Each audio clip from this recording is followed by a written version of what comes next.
Hi అండి. నమస్తే. Welcome to lucky home skills. ఈరోజు మన కిచెన్‌లో ఎన్నో పోషక విలువలు కలిగిన రాజ్మా కర్రీని ఈజీగా ఎలా చేసుకోవాలో చూపించబోతున్నాననమాట. దీనికి ముందుగా 1 కప్పు రాజ్మాని తీసుకోండి. దీన్ని మిక్సీ జార్‌లో యాడ్ చేసుకోండి.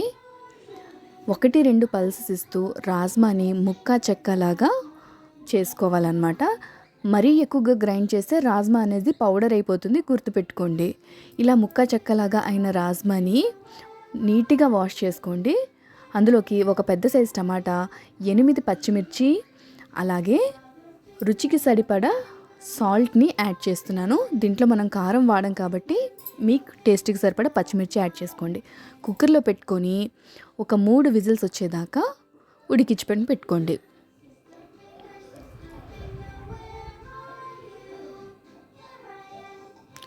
మూడు విజిల్స్ వచ్చిన తర్వాత రాజ్మా అనేది మెత్తగా ఉడకాలి, కానీ పేస్ట్ లాగా అయిపోకూడదు. స్టవ్ మీద ప్యాన్ పెట్టుకొని ప్యాన్ హీట్ అయిన తర్వాత అందులోకి 1 స్పూన్ ఆయిల్ని యాడ్ చేసుకోండి. అందులోకి జీలకర్రని యాడ్ చేసుకోండి. అలాగే 4-5 వెల్లుల్లి రెబ్బలు, 1 మీడియం సైజ్ ఆనియన్, 5 ఎండుమిర్చి, చివరిగా కరివేపాకుని యాడ్ చేస్తున్నాను. 2 నిమిషాల తర్వాత తాలింపు అనేది ఇలా ఉంటుంది.